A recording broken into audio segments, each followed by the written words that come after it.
think it all happens in Silicon Valley. You thought wrong.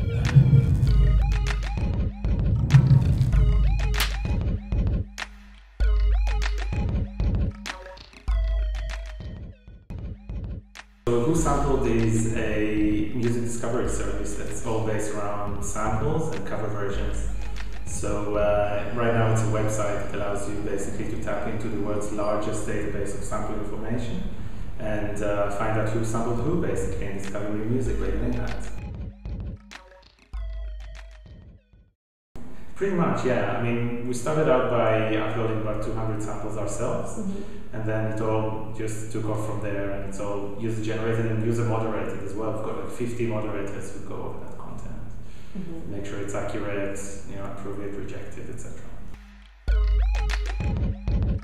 It's actually just happened organically, mainly using Google. I mean, people were just looking for that information, People constantly go like, I know that song and it sounds familiar, I know the chorus is from somewhere, but I don't know where, so they just Google it. And if we have the information, they find us. So it kind of snowballed, We had to just like have a little bit of content at first, but then we had more and more and more, and then a lot of our traffic comes from Google. We've got, I think we had over 1,000 submitters of content to date. We've got 30,000 covers or samples that were submitted so far. So it's definitely more than 1,000 users who did that. And actively, we still have a few hundreds who submit. It could be a couple of samples a month. It could be like 30 a day sometimes. We try to add as many moderators as we can. So that the whole process, because anything that goes on the site is checked and verified. So we need to have that horsepower of moderators to get all that content on board. So we used to have lags of like sometimes you had to wait for like 3 weeks until something was approved, but now we have so many moderators that you just have to wait a couple of days.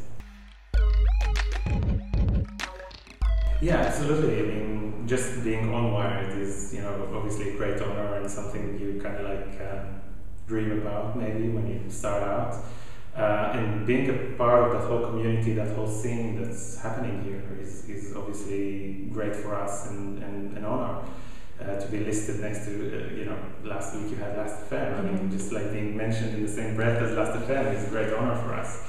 But it's also that whole community, I mean, specifically in our building and generally in the whole area, is something that is really beneficial for us. That's a really interesting question because I can answer that in a few ways. First of all, I had a record label, but that wasn't really a for-profit venture, if you will. I just I put out a few records of mine and of artists I liked, and that was great fun, but I didn't make any money whatsoever out of it. I don't think I ever intended to, so maybe that doesn't count. I also, just before Who Sampled, I started a venture that never really got opened up to the public. Maybe one day it will, but for various reasons it got stuck. So in a way it is my first time of actually launching a venture that I hope will be commercially viable, etc. I definitely saw an absence in the market. I think it came just genuinely out of a huge passion for the subject. I used to be a DJ and a producer, like I told you. I put a few records out, and I always found sampling super fascinating. I mean, that was the thing that got me to get to know more music. By listening to Dr. Dre in the early 90s and Snoop Dogg, the Snoop Dogg's first album, I got to know the whole P-Funk scene, like Parliament and Funkadelic, and got to listening to that. Afterwards came Trip Hop with Massive Attack and Portishead, and that got me listening to Stax and Isaac Hayes and stuff like that. So I think I always wanted to, in the back of my mind, I really wanted a site like Who Sampled to exist. And I just figured out that if I want it so badly, then a few other people might too, so that's why I went for it. Basically, anyone who registers on the site can just fill up a form that looks very much like how samples are displayed on the site. You just fill in the details of both tracks, the sampling track and the original track. And then it goes to a moderation queue.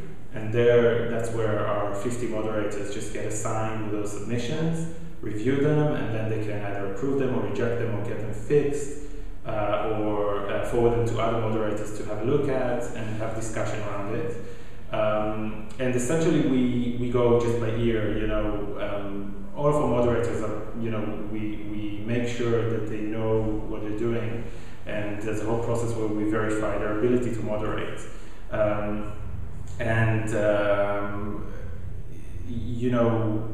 There's a whole copyright issue around sampling, but it's pretty much impossible to really tell if some sample was, cleared, or if there's permission or anything like that. And we're agnostic to that. Just like if it sounds right, then it will go on the site. Any artist who's not happy to have the content on the site can always ask for it to be removed. That's also fine.